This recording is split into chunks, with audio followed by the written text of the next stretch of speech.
Okay, here we go. Today I'm on the third video, and we're getting into exactly what you need to know. We're not yet on the actual steps. That'll be the next video. So if you don't want to listen, you can just close this off and wait till I post the next video. But when you decide to do this, you always have these naysayers telling you, no, you can't go to community college for high school. It's not the same thing. I wanted to show you guys the legal framework for why you are able to do this, for why your kids can go to community college instead of high school, and what the state of Texas says about it. Okay, so I got some websites up, so follow with me. Okay, TEA is the Texas Education Agency. They are the agency, the state agency that is responsible for the school administration in Texas. Okay, so if you go to your browser, your Google, and you just type in TEA homeschool requirements, you'll come to this page, homeschooling TEA, and this is where we are. Okay, a court ruling in 1994 by the Texas Supreme Court gives parents children the right to be taught at home. They're exempt from attendance at the regular at public schools. It's the same as if you are enrolled in a private school. Homeschools are a type of private school. Okay, parents who choose to homeschool are required to follow a course of study that includes good citizenship. There's some other guidelines and framework which we'll get into, but you have the right to teach your kids at home at every level of schooling, elementary, middle, and high school. Okay, so graduation recognition, and this is the important part. The state of Texas considers the successful completion of a homeschool education to be equivalent to graduation from a public high school. Okay, so because of that, therefore, an institution of higher education in Texas must treat a homeschool graduate to the same general standards as other applicants for undergraduate admission. So taking your kid out of public school and doing this homeschool route through the community college isn't going to prevent your child from being able to go to college. They can go on to any university they want to go to. They have to be treated the same. These statutes are they're pretty similar in every single um, state that has decent education standards. You can apply to in-state schools. You can apply to out-of-state schools. If you're trying to send your kid to a school that is in a different state, you need to try to understand what their requirements are. But the reality is that if you graduate from a community college with an associate's degree, nobody's going to care if it was homeschool or not. Like, that's the highest level of education you have, and that's the level of education that most people are looking for. Okay, so why am I talking about homeschool? Because when you take your kid out of high school, out of a public high school, even though they're going to the community college, they're considered homeschool. Okay, you are the administrator of how they're being schooled. That doesn't, a lot of times people say homeschool, you're thinking of parents teaching classes, some stay-at-home mom with all this stuff on the walls and a room dedicated to homeschool. That's not what we're doing here. This is you just being the administrator of your child's education, and you're sending them to the community college to be schooled. Okay. The next thing I want to talk about is dual credit. What is dual credit? Because it's some sort of ambiguous thing. You hear this thrown around a lot. Also, this is directly from TEA website. You're going to go to Google and type in dual credit explained. You get this dual credit TEA. You click on it, and here it is. Okay, the Texas Higher Education Coordinating Board defines dual credit as a system in which an eligible high school student enrolls in a college course and they receive credit for the course from both the college and the high school. Okay, dual credit courses can be taught at the high school campuses, or they can be taught at the college campus. It's of no consequence. um, that's what it means. It means my child is going to community college, and those classes are satisfying their high school graduation requirements. Okay, so what is the next definition that we need to know? We need to know what are the requirements to graduate in the state of Texas. Okay.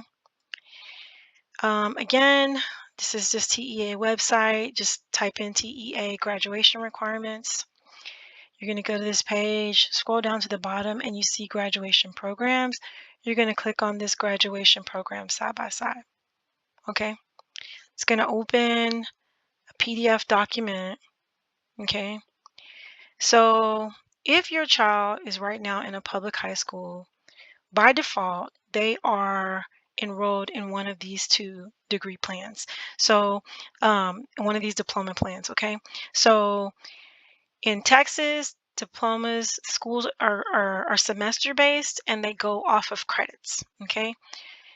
And from August to December, the class that they're enrolled in is worth half a credit, okay? And then for the whole school year from August to May or June, whenever school's out for your district, that one class is worth 2 semesters, 2 half credits. Half and half makes 1 credit. Okay. So in ninth grade, they will take English 1. In 10th grade, they will take English 2. In 11th grade, English 3, and so forth. Okay. So by the time that they graduate from high school in 4 years, they will have 26 credits typically. Now, some kids will have many more than this because it's quite popular now for middle schools to offer um, some high school credit classes in middle school. Forever, kids are taking, Algebra 1 in 8th grade. Maybe they're taking some career and technology classes, some foreign language classes, but many school districts, especially the larger ones, are offering some of these courses in middle school so your child has an opportunity to get ahead. But most districts by default are telling you you have to put your kid in one of these 26 credit plans. So one of them, the difference between the distinguished plan and the regular is that you would take 3 credits of the same foreign language versus 2. And that's it. Okay.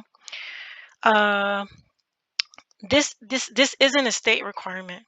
Okay. There's a foundations high school plan that has far fewer credits. Okay. You're not able to be on this foundations plan from the beginning. These plans are meant for kids who struggle, they fail some classes so that they can graduate on time. That's what they're meant for. But it doesn't mean that you can't exploit them.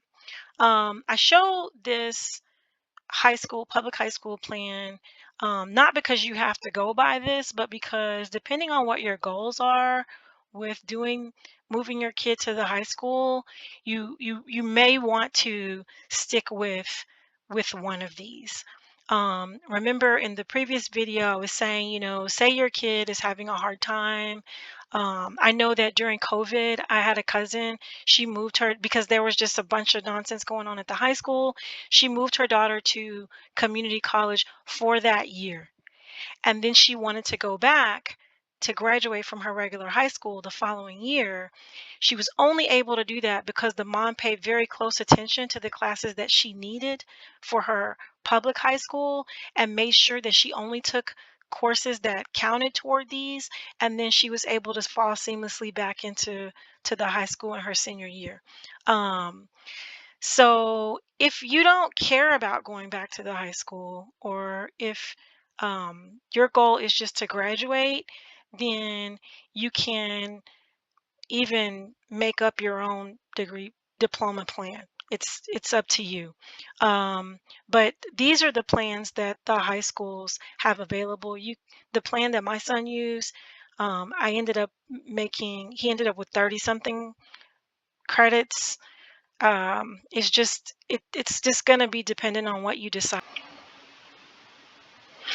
But if your child is university bound, then you're going to want to make your homeschool diploma plan and graduation plan look as close as possible to one of these two distinguished the regular high school plans with this minimum of 26 credits. Is just going to make it easier for you.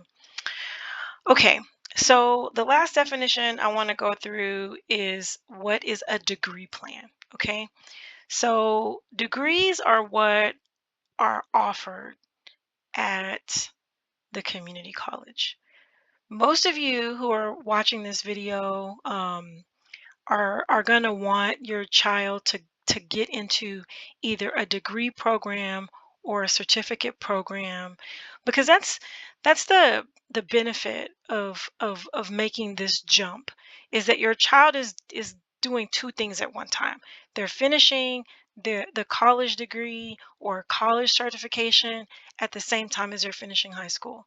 So we need to understand, what does a degree program look like? Okay, I'm going to bring these together in the next set of videos, but for your knowledge, what a degree plan is a list of classes that a person needs to be able to get a particular degree. So I'm on Houston Community College website.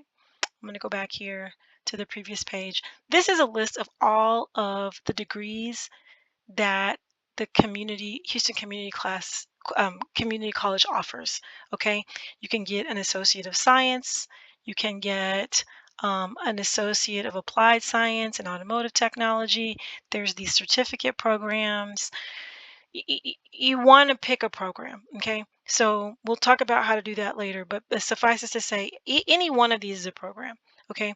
So if I care about computer science, that's what my child is going to study at the university. So we're going to look at this computer science um, associate's program. Basically, these are all of the classes that they need to take to finish that degree. Okay, again, if it's a certificate program, it'll be less. What we're trying to do is we're trying to align the classes on the college degree plan with the courses that we need to take for the high school graduation plan. Okay, so what does that mean? So, say your child has finished 10th grade. Okay, we're moving to the community college as a junior. They won't have English 3 or English 4. So we need to put on our homeschool transcript these requirements, right? And then which class filled each requirement. Okay, so you're going to have the two classes that they finish at your high school, but what will we do for English 3 and English 4? Well, we're going to go over here and we're going to find the classes that most closely align to English that are on this degree plan. Okay, so I see English 1301. This is a one semester course, is a 3-credit class. So there I'm going to put English 1301 for one of the courses. I'm going to put English 1302. That's 2 English courses. That's how I'm going to map the classes that they're taking at the community college with the classes that they're going to take on this degree plan. Okay, so I've got 2 classes. I'm going to map those 2 classes to these 2 English, and I'm going to be done. Okay, so I've got to do that mapping for every single one of these classes that are left on the degree plan that I specify. So what if I really want my child to take 6 English classes? It's fine.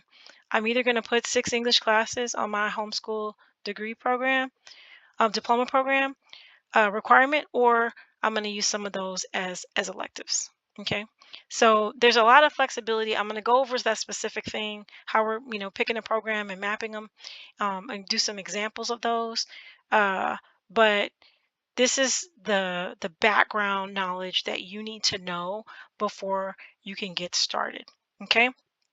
Promise there's only one more prep video, and the next video is the pre-planning steps that we need to do. We're actually going to get started on now. We're ready to move into the community college. What do I need to do? So join me on the next video.